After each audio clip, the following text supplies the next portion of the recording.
Olá, bem-vindos à Igreja no Mundo, o programa da Fundação AIS, a ajuda à Igreja que sofre, aqui na sua televisão. Sou o Paulo White e espero contar com a sua companhia aí desse lado ao longo dos próximos 50 minutos. The war of our country started a long time ago.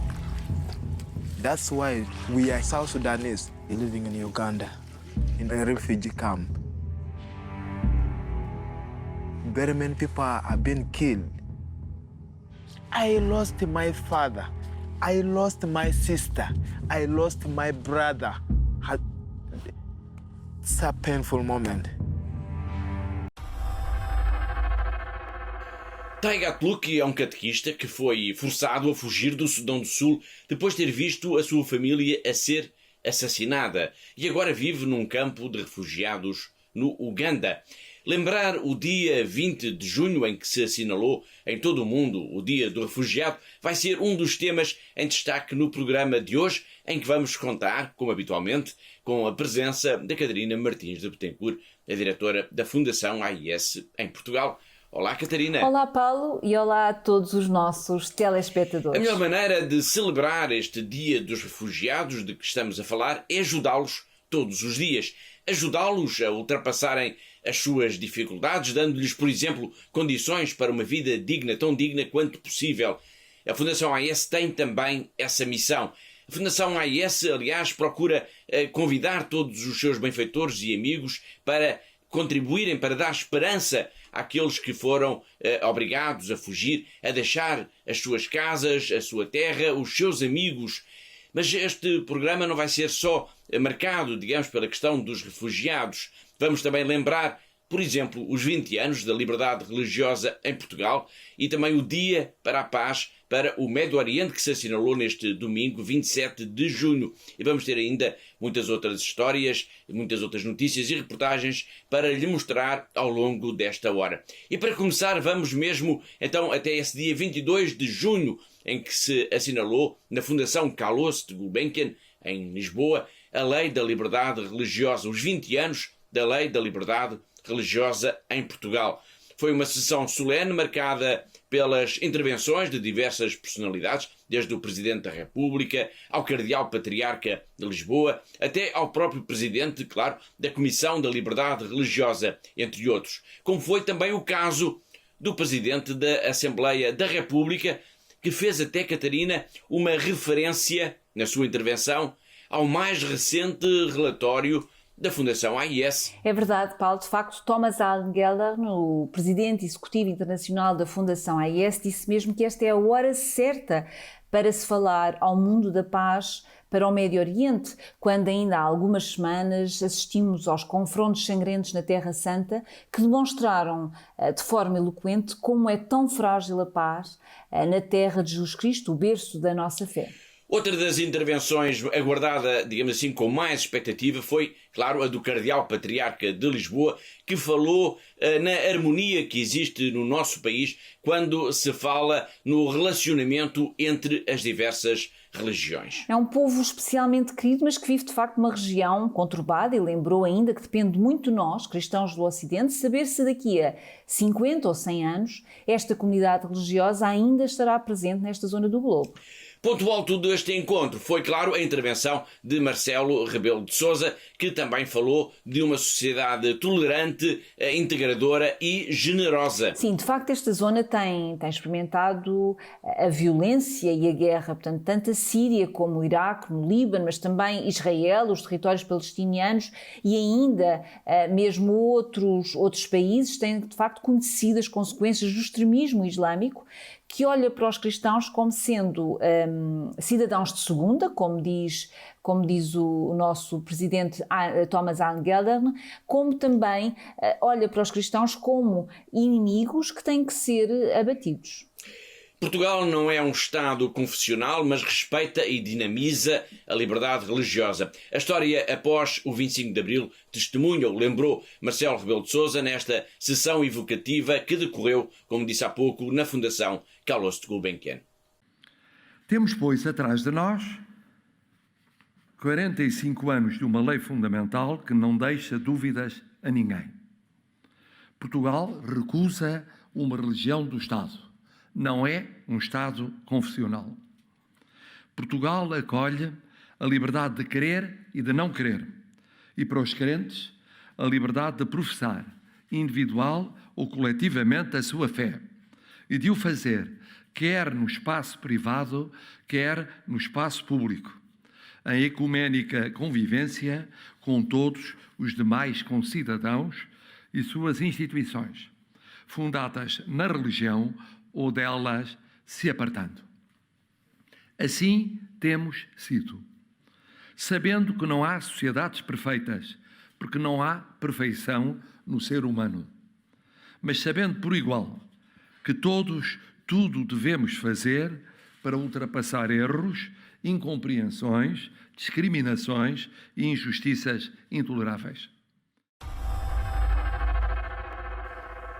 De uma jornada sobre a liberdade religiosa em Portugal para uma jornada em que se falou e rezou pela paz no Médio Oriente. Foi no domingo, no dia 27 de junho. Este Dia da Paz para o Médio Oriente foi uma iniciativa do Conselho dos Patriarcas e Bispos Católicos do Médio Oriente e mereceu um rasgado elogio do presidente internacional da Fundação AIS. É verdade, Paulo. De facto, Thomas Geller, o presidente executivo internacional da Fundação AIS, disse mesmo que esta é a hora certa para se falar ao mundo da paz para o Médio Oriente, quando ainda há algumas semanas assistimos aos confrontos sangrentos na Terra Santa que demonstraram de forma eloquente como é tão frágil a paz na terra de Jesus Cristo, o berço da nossa fé.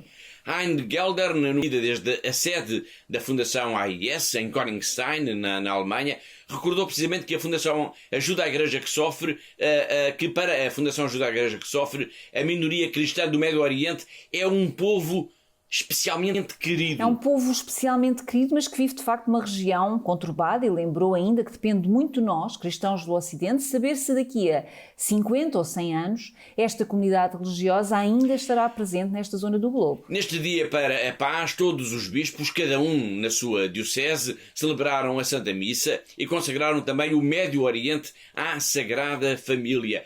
A situação de facto que se vive nesta região é muito complexa e o presidente da AIS lembrou o drama vivido pelas populações da Síria, do Líbano e do Iraque. Sim, de facto esta zona tem experimentado a violência e a guerra, portanto, tanto a Síria como o Iraque, no Líbano, mas também Israel, os territórios palestinianos e ainda mesmo outros países têm de facto conhecido as consequências do extremismo islâmico, que olha para os cristãos como sendo cidadãos de segunda, como diz o nosso presidente Thomas Geller, como também olha para os cristãos como inimigos que têm que ser abatidos. Sobre a situação trágica que se está a viver num destes países, neste caso estamos a falar do Líbano, nós recebemos uma mensagem em Lisboa, uma mensagem da irmã Miri, a religiosa portuguesa que vive em Cara, na Síria, mas muito perto da fronteira com o Líbano. Tudo o que se passa no Líbano tem reflexos no outro lado da fronteira, neste caso na Síria. E a irmã Miri diz-nos que os libaneses estão a passar fome, que os seus frigoríficos estão vazios. Isto é, Catarina, mais do que até uma mensagem, é mesmo um grito de alerta para aquilo que se passa no Líbano. Sem dúvida, Paulo, de facto é mesmo um grito de alerta, pois a situação no Líbano está muito, mas mesmo muito má. Portanto, segundo a irmã Maria Lúcia Ferreira, mais conhecida entre nós como a irmã Miri, está de facto a haver um agravamento muito acentuado da crise económica, a ponto de famílias que pertenciam até há pouco à chamada classe média e que estavam de facto habituadas a viver bem, neste momento estão já numa situação de pobreza e até de fome. Importa aqui dizer que esta religiosa pertence à congregação das monjas de Unidade de Antioquia e vive no mosteiro de São Tiago, mutilado na vila de Cara, na Síria. Mas a sua comunidade religiosa está também presente no Líbano. Sim, as irmãs que estão em missão no Líbano são contactadas com bastante frequência por pessoas aflitas, normalmente mães que pedem ajuda porque já não têm como alimentar os seus filhos. E é por causa destes muitos relatos que estas irmãs vão recebendo, que ela fala de facto neste agravamento da situação e dos frigoríficos vazios e das famílias que já passam fome. Muito bem, vamos então escutar a mensagem que a irmã Miri nos enviou esta semana, em que nos descreve a situação dramática que se está a viver no Líbano. Uma palavra sobre a situação no Líbano, que vai muito, muito mal, para uma população que estava habituada a viver muito bem, e aqui mesmo aqui na Síria toda a gente queria ir ao Líbano e etc. Os salários eram altos, as pessoas viviam um bocadinho habituadas um bocadinho ao luxo, etc. De repente encontram-se numa situação de pobreza, de fome. Dizem-nos as nossas irmãs, famílias que eram muito bem, muito refinadas e não sei o quê, telefonam-nos a dizer: ai, peço desculpa, mas a gente não quer dizer nada, mas as nossas crianças estão a passar fome, já não temos, os nossos frigoríficos estão vazios. E é um bocadinho geral, sobretudo entre os cristãos, a situação assim. E para piorar, a partir do dia 22 de junho, vai deixar de haver eletricidade estatal do Estado no Líbano. Quer dizer que muitas famílias vão ficar às escuras, nem poderão carregar um telefone, etc. No outro dia, a nossa madre nos perguntávamos como é que vão as coisas e assim, ela quase chorou no encontro vídeo que tivemos, porque realmente as pessoas estão a passar fome. Elas têm fome. Quase todos os dias, se tem alguma coisa para comer, não lhes sacia, não as sacia. Agora vamos até ao Mali, pois já há indicação de que a irmã Glória, raptada neste país africano em 2017, está viva e enviou mesmo uma mensagem para a sua família através da Cruz Vermelha Internacional. Bom, o que é que se sabe sobre esta religiosa, Catarina? Bom, Paulo, do que se sabe, o mais relevante é que, de facto, que Glória Narvaez Argotti, raptada, como o Paulo disse, no Mali, numa aldeia do Mali em 2017, está viva e enviou uma mensagem para a família, segundo declarações de um irmão à imprensa colombiana. Portanto, Edgar Narvaez, portanto, professor e irmão desta irmã franciscana, disse que a religiosa tinha enviado então uma carta datada de 1 de maio através da Cruz Vermelha Internacional. E o que é que diz essa carta? Bom, não se sabe muito, provavelmente será apenas uma pequena, breve nota manuscrita. Portanto, Edgar Narvaez explica que é uma carta muito curta em que a irmã Glória pede que rezemos a Deus Todo-Poderoso, e estou a citar as suas palavras, para que ela seja libertada, envia as saudações à família e diz que se encontra bem. Bom, nessa missiva, escrita em francês, a irmã garante que está de boa saúde e que o grupo terrorista que a tem em poder tinha entregue, entretanto, a um outro grupo denominado Apoio aos Muçulmanos. A declaração deste familiar surgiu após o regresso antecipado à Colômbia de uma missão que tinha sido enviada, uma missão oficial que tinha sido enviada para o Mali para negociar precisamente a libertação de Glória Narvaez Argotti. Ou seja, esteve em curso uma tentativa de negociação da libertação desta freira franciscana. Sim, mas o regresso da equipa de negociadores sem a irmã, de facto, deixou muita gente surpreendida. O cativeiro em que se encontra a irmã Glória leva-nos agora a recordar o caso do padre Pierluigi Macali, missionário italiano que esteve também prisioneiro de terroristas no Mali. Macali foi libertado em outubro do ano passado e depois, mal saiu do Mali, ele foi para a Itália, foi para Crema, a sua terra, e a população local recebeu-o de braços abertos. Era, no fundo, o regresso ansiado do filho a casa. E nós temos uma reportagem desse momento e a mensagem que o padre Macali enviou então a todos os seus amigos e familiares.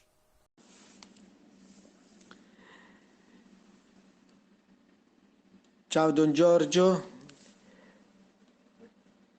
dopo 2 anni di grande silenzio, eccomi catapultato nel mondo della parola, sono appena arrivato a Roma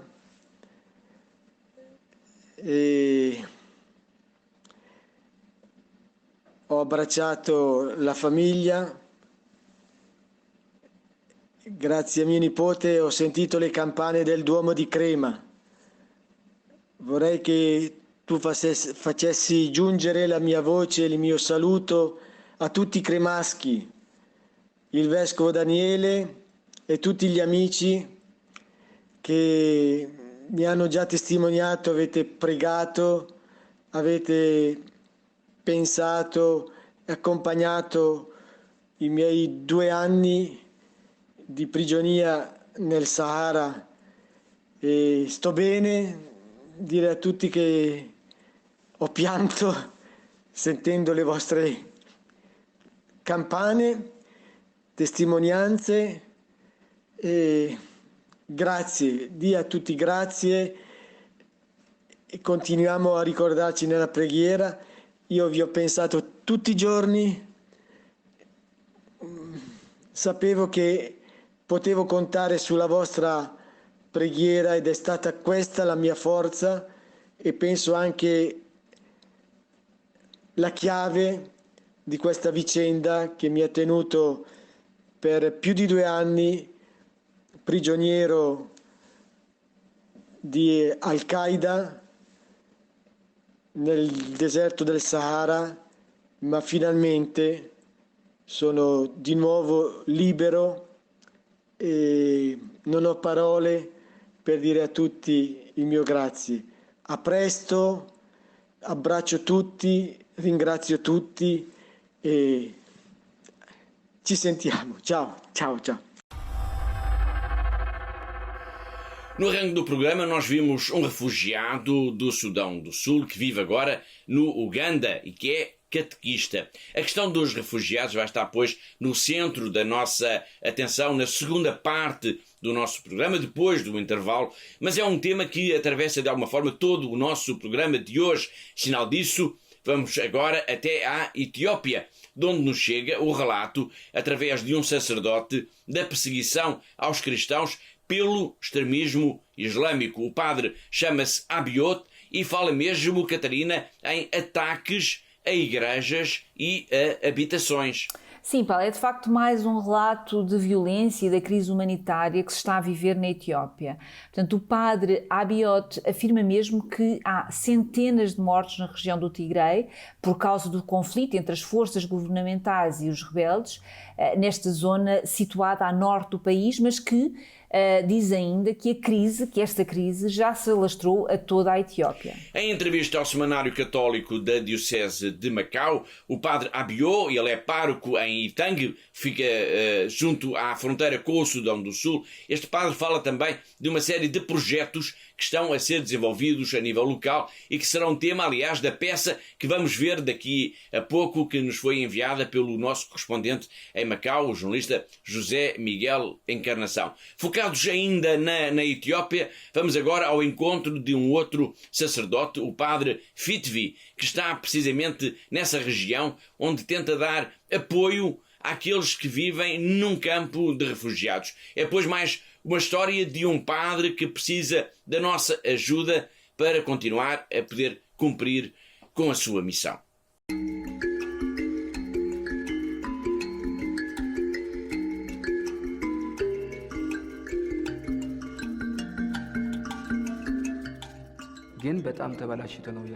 Na fronteira entre a Etiópia e a Eritreia, ainda hoje há minas e balas. Não há muita paz nesta região. Há muitos soldados por aqui. É uma região onde as pessoas ainda não estão estabelecidas ou tranquilas. Estão sempre preocupadas. Há muitas pessoas pobres que não têm o suficiente para comer.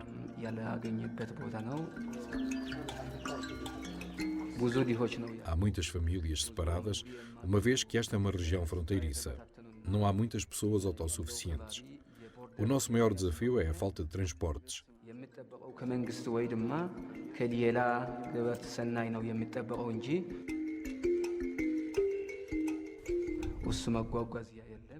Às vezes temos de percorrer até 25 quilómetros. Vamos a lugares muito isolados para visitar as pessoas.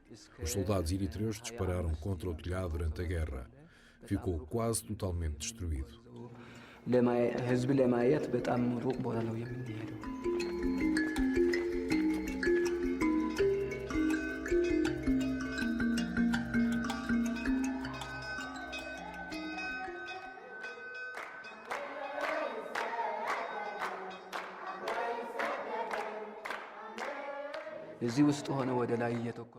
Agora já foi reparado e restaurado, mas esteve em ruínas durante algum tempo.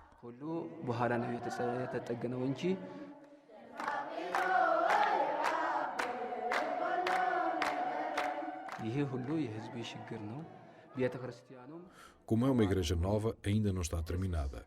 A igreja também precisa de bancos. Estamos a usar secretárias de escola, mas precisamos de bancos adequados. O padre é o bom pastor. Ajude-o a cuidar do rebanho.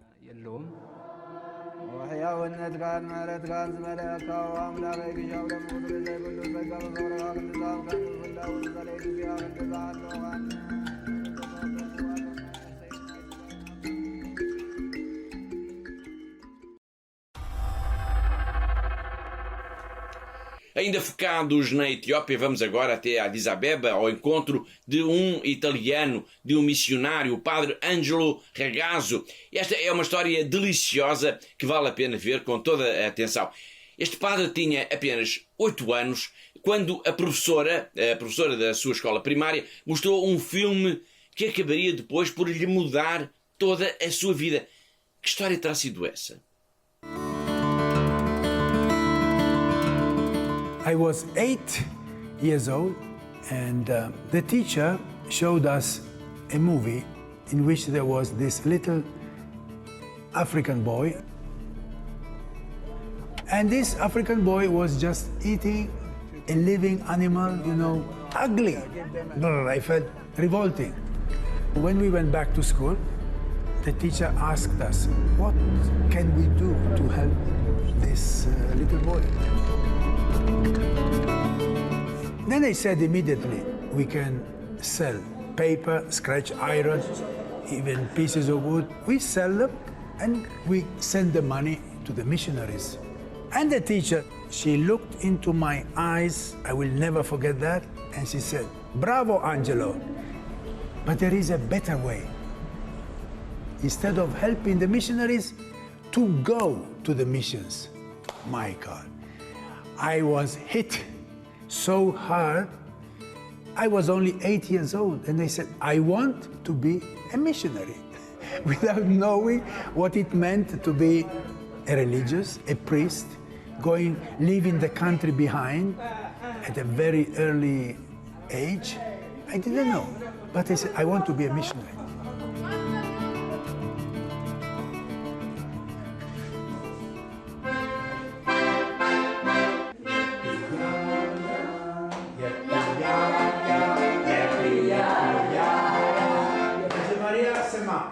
Why am I here?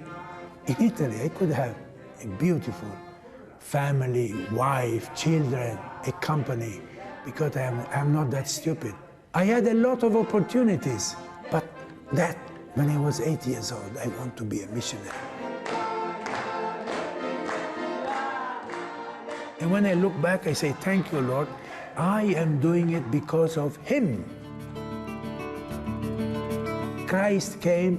He was even giving food. He was taking care. He was living with the sinners. He was giving joy, taking care of them. Come on. And then he was telling us, you have to do the same. Come on, share what you have. When you are sent, you are not sent for yourself. You are sent for others. This is beautiful. So I will continue doing it until I can.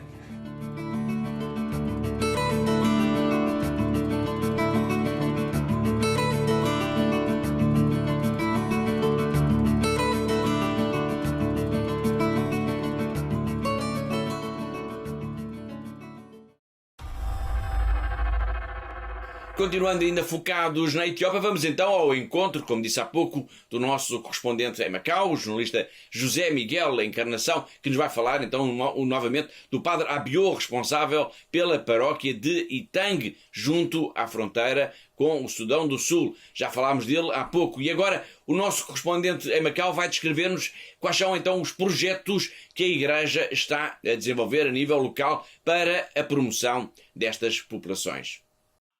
O Semanário Católico de Macau, O Clarim, entrevistou há dias o padre Abiud Dezalen, um sacerdote etíope responsável pela paróquia de Itang, que se situa junto à fronteira com o Sudão do Sul. Numa longa conversa ao jornal, o padre Abiud falou sobre um projeto que vem liderando e cujo objetivo é dar mais autonomia às mulheres etíopes e também de outros países vizinhos que na Etiópia procuram refúgio, fugidas da guerra e da fome. Na prática, trata-se de criar condições como, por exemplo, para a criação de animais e de produtos alimentares e até mesmo a abertura de microempresas que permitam a estas mulheres ganhar a sua própria independência. Embora a Etiópia seja atualmente um dos países com as maiores taxas de crescimento económico e níveis de desenvolvimento humano já consideráveis, tendo em conta, claro está, a realidade do continente africano, o país não está imune à corrupção, a focos de tensão interna entre diferentes etnias culturais e religiosas, estando a condição feminina muito aquém do desejado.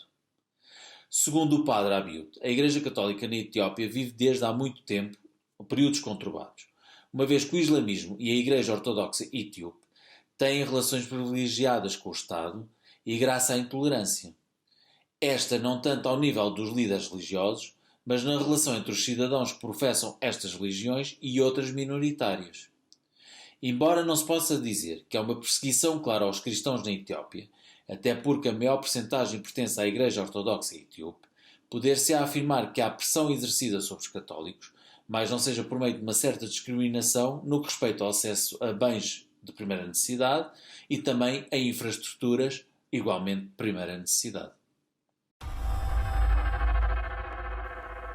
Foi José Miguel Encarnação, o nosso correspondente em Macau, na China, e assim chegamos ao fim da primeira parte do nosso programa. Na segunda parte vamos continuar a focar a nossa atenção nesta questão dos refugiados e vamos lembrar, por exemplo, e ainda no rescaldo do campeonato da Europa de futebol, que todos os dias há em muitos países do mundo, em muitos lugares, um outro campeonato muito mais importante, que é o campeonato da solidariedade. E aí, nesse campeonato, é que nós temos mesmo que ser campeões. Na segunda parte vamos falar também de Moçambique, dos projetos em África e vamos conhecer histórias concretas de pessoas que tiveram de fugir e que hoje vivem em campos de refugiados. Muitos temas, pois, ainda para esta edição de Igreja no Mundo. O intervalo é curto, eu volto já daqui a alguns minutos. Até já.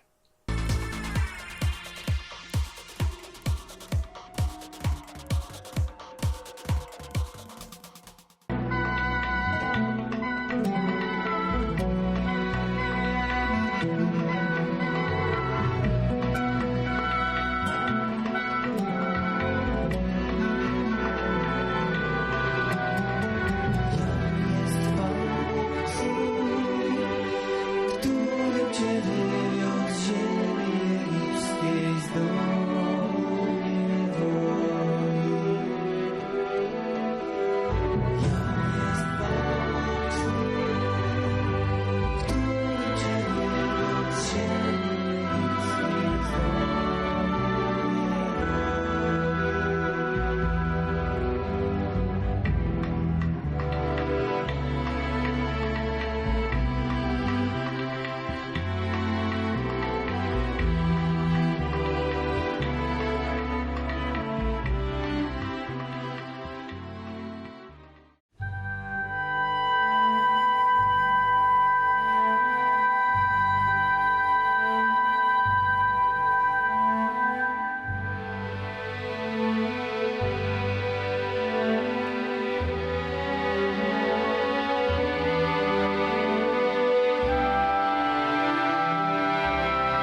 está a tornar-se cada vez mais difícil para os cristãos de todo o mundo praticar e viver a fé.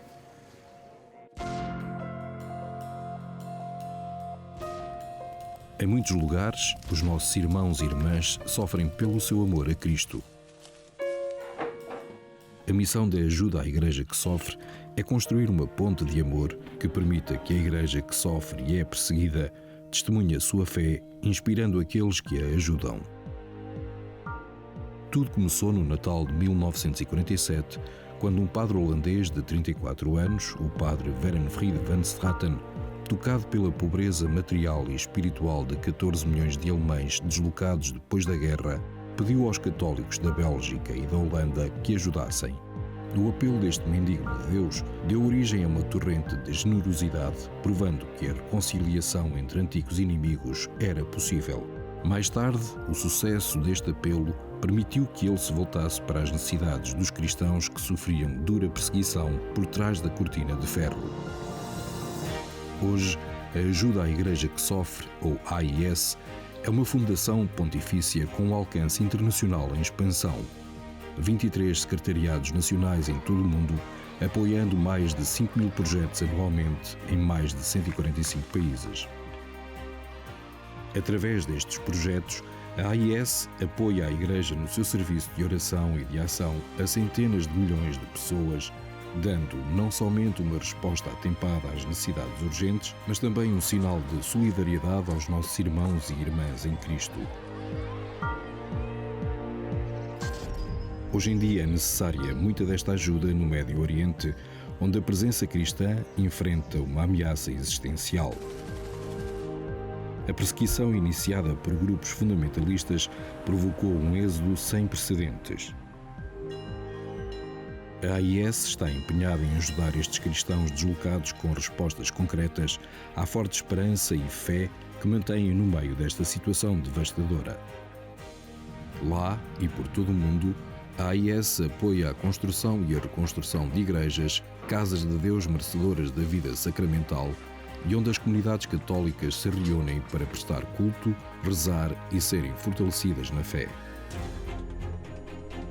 Ao realizar este trabalho, é parte essencial da missão da AIS informar acerca deste sofrimento oculto dos católicos no mundo. A AIS elabora e distribui a nível internacional 2 publicações exaustivas: o Relatório da Liberdade Religiosa no Mundo, uma análise à ameaça à liberdade religiosa em 196 países, e o Relatório Perseguidos e Esquecidos, uma avaliação e classificação daqueles países onde os cristãos são perseguidos e oprimidos por causa da sua fé.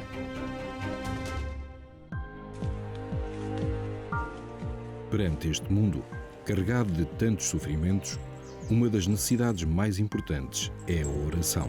A AIS apoia as religiosas de vida contemplativa, permitindo que, com a sua humanidade, libertem uma poderosa fonte de amor de Deus. São as religiosas de vida ativa que cuidam daqueles que carecem de ajuda espiritual ou material, principalmente nas regiões isoladas. A AIS apoia anualmente mais de 12 mil religiosas, ajudando-as a viver a sua vocação. A AIS também contribui para aqueles sacerdotes que mantêm viva a fé nas suas comunidades, mas que, contudo, vivem na pobreza. Anualmente, 43 mil sacerdotes recebem estipêndios de missas dos benfeitores da AIS, que solicitam a celebração de missas pelas suas intenções. Estes testemunhos inspiram jovens corajosos a oferecer a sua vida para servir a Igreja. Mas nas regiões pobres, responder a este chamamento é um percurso difícil. Para aliviar esta necessidade, todos os anos a AIS apoia a formação de aproximadamente 13 mil destes futuros padres por todo o mundo. Onde os fiéis não podem ir à Igreja, a AIS ajuda a Igreja a ir até aos fiéis, providenciando os meios de transporte necessários aos padres, religiosas e catequistas para servirem nas áreas mais remotas. Para ajudar a ensinar o Evangelho, a AIS apoia a tradução, impressão e distribuição de mais de 51 milhões de cópias da Bíblia para crianças em 190 línguas. Para muitos, este catecismo com ilustrações coloridas é o único livro que alguma vez terão. A AIS recebe pedidos de ajuda não só para livros, mas também para estações católicas de rádio e de televisão, bem como para a formação de pessoal qualificado para ajudar a espalhar a mensagem do Evangelho nos média. A cruz, o sinal da promessa de Deus, tem guiado o trabalho pastoral de ajuda à Igreja que sofre. A viga vertical une-nos ao amor de Deus e a viga horizontal estende este amor aos nossos irmãos e irmãs. É a cruz que também tem inspirado os benfeitores da AIS a ajudar aqueles que não conseguem levar as suas cruzes sozinhos. Eles estão a ser testados na fé. Nós estamos a ser testados no amor.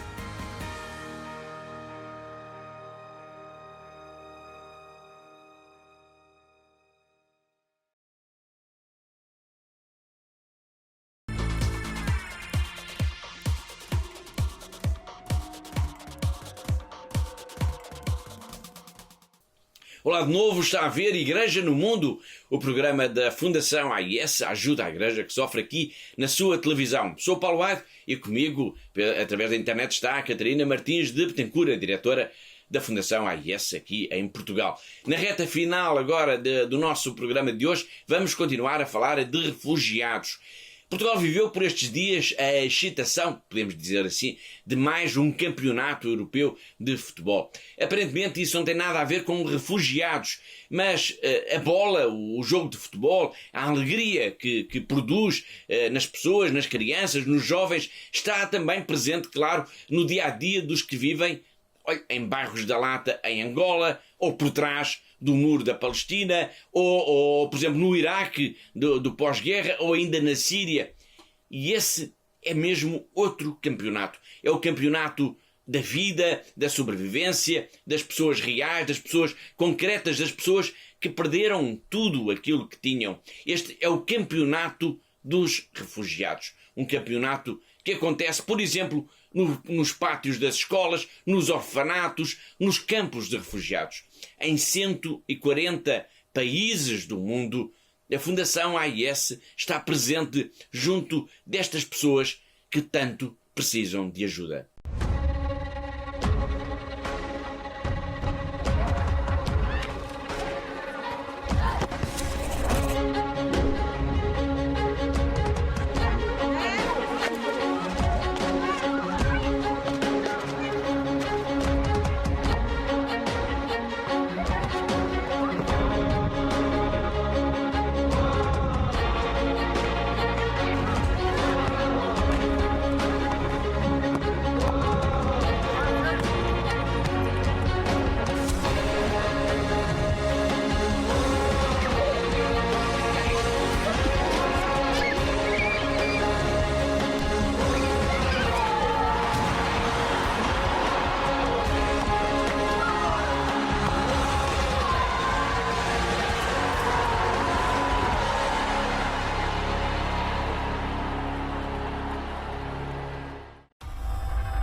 O dia 20 de junho assinalou-se a nível mundial como o Dia do Refugiado. Nunca como hoje, nunca como neste ano de 2021, houve tantos refugiados e deslocados em tantos países do globo. O apoio a estas pessoas, a estas famílias, é absolutamente crucial e é mesmo uma prioridade para a Fundação AIS, nomeadamente em África.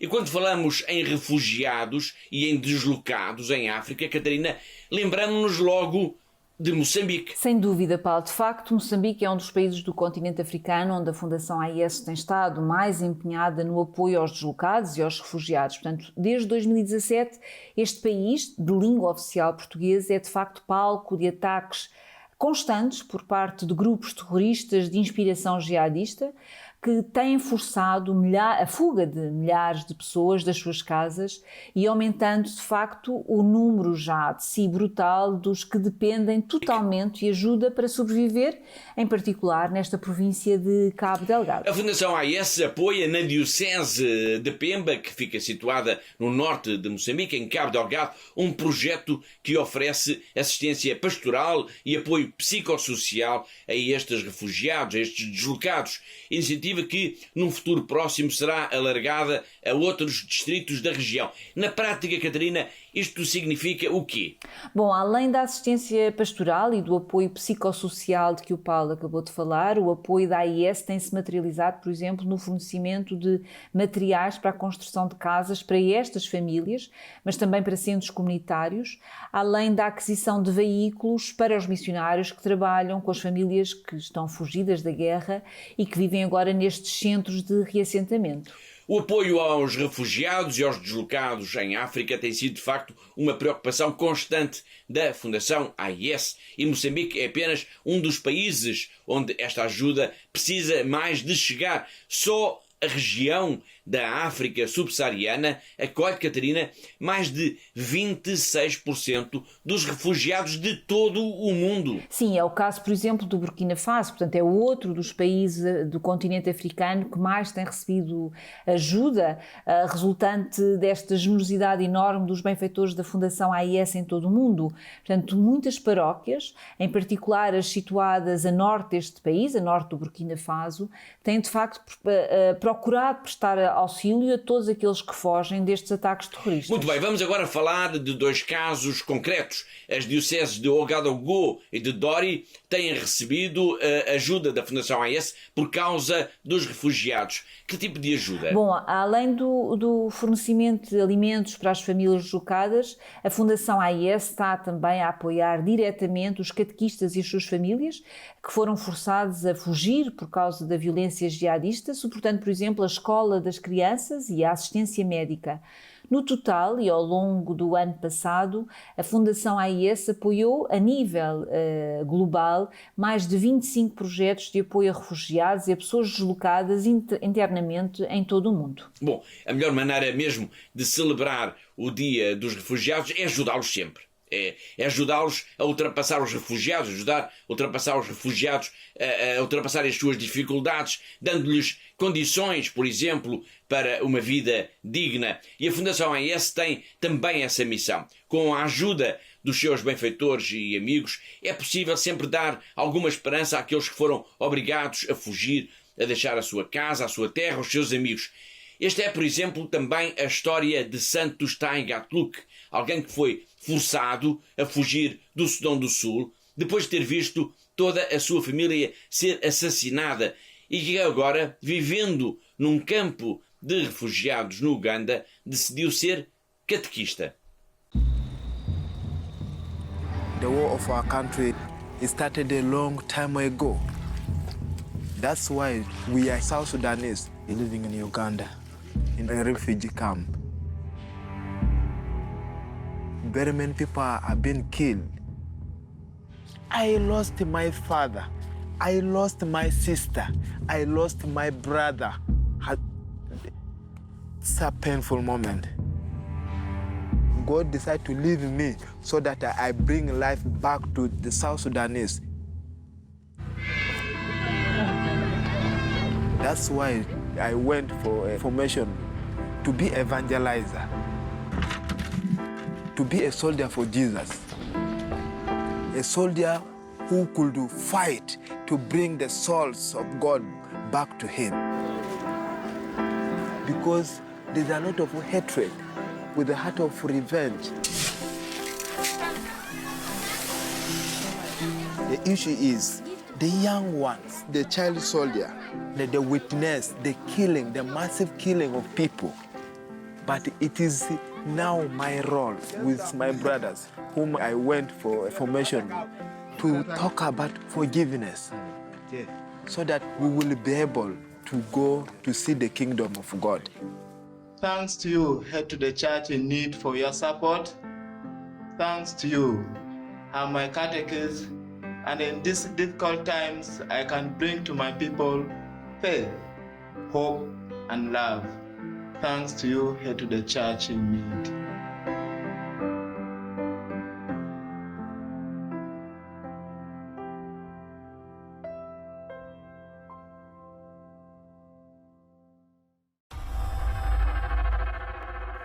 A história de Santos Gatluk, o catequista que fala de si próprio como sendo um soldado de Jesus, é de facto uma história inspiradora. A vida dele não tem sido fácil, como não é fácil também a vida, por exemplo, dos sírios que fugiram da guerra e que se refugiaram no Líbano, país que atravessa, como já hoje aqui falámos, uma das mais profundas crises de toda a sua história. Raquel Bainet trabalha no Departamento de Ação Social da Arquidiocese Greco-Católica do Líbano, um país que hoje é pobre, mas que acolhe os pobres vindos da Síria. Celebrar o Dia do Refugiado é também não esquecer todas estas vidas, todas estas pessoas.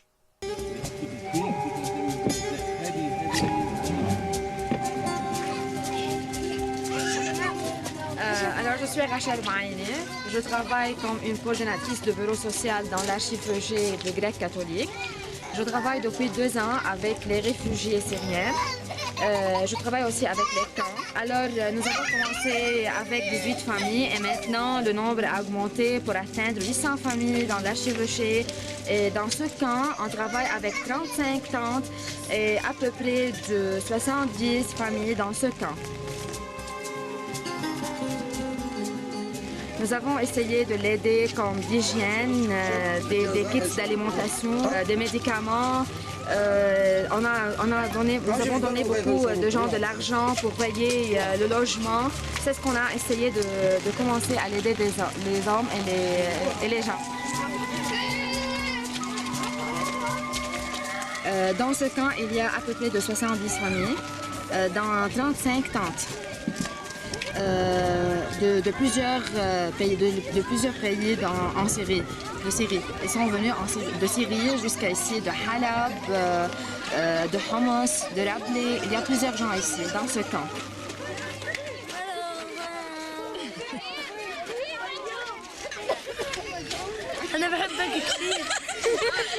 She said, we love you so much. I love you so much. احنا تخرجنا شهادة فرحتنا معنا تخرجنا شهادة فرحتنا معنا الدنيا نجاح الدنيا فرح. A violência terrorista em África está a ceifar a vida de milhares de pessoas, está a encurralar milhões de seres humanos para a pobreza, para a miséria. Falámos já aqui do Sudão do Sul, temos lembrado a situação dramática que se vive no norte de Moçambique e já falámos também do Burkina Faso, outro país que tem estado também no epicentro da ameaça jihadista. E como nos vai dizer já de seguida o padre Vítor Ouedraogo, a Igreja tem sido o refúgio para milhares de pessoas que fogem da violência. Todos eles são também refugiados.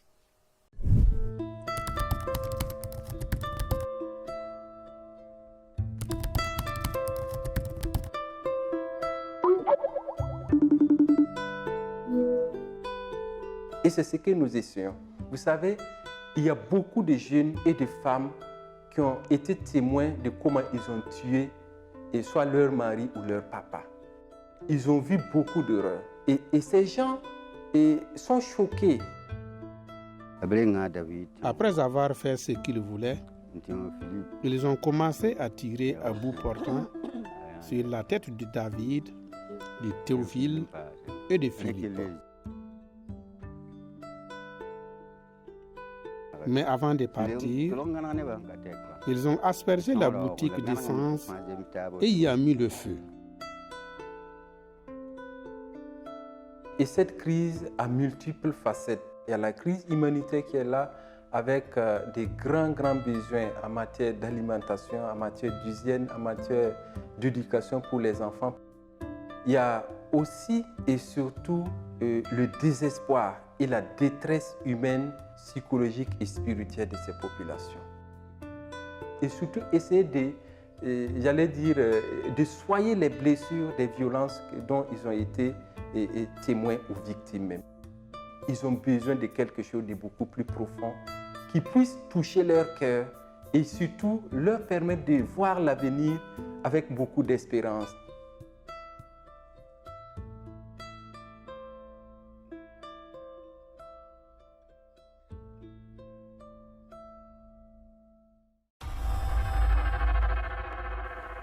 Falar de refugiados e de deslocados é falar, de facto, de milhões de pessoas. Só em África há atualmente mais de 320 mil refugiados no Mali, mais de 250 mil no Níger, 400 mil na Líbia, 340 mil no Chad, mais de 1 milhão no Burkina Faso, quase 3 milhões na Nigéria, mais de 1 milhão nos Camarões, 5 milhões e 200 mil na República Democrática do Congo e mais de 750 mil em Cabo Delgado, em Moçambique. É de facto esmagador.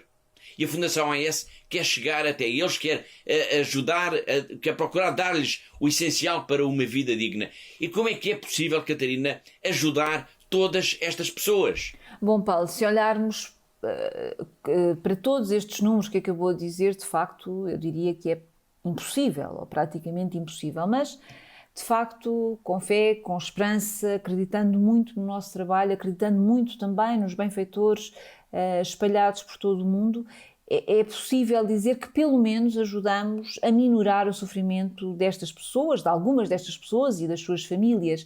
E é preciso não esquecer que praticamente todas estas pessoas viveram de alguma forma uma violência extrema, de brutalidade, de guerra, de ódio. Portanto, estas pessoas precisam não só de comida, de medicamentos, de alojamento, mas também precisam de uma palavra de conforto, precisam de carinho, precisam de amor.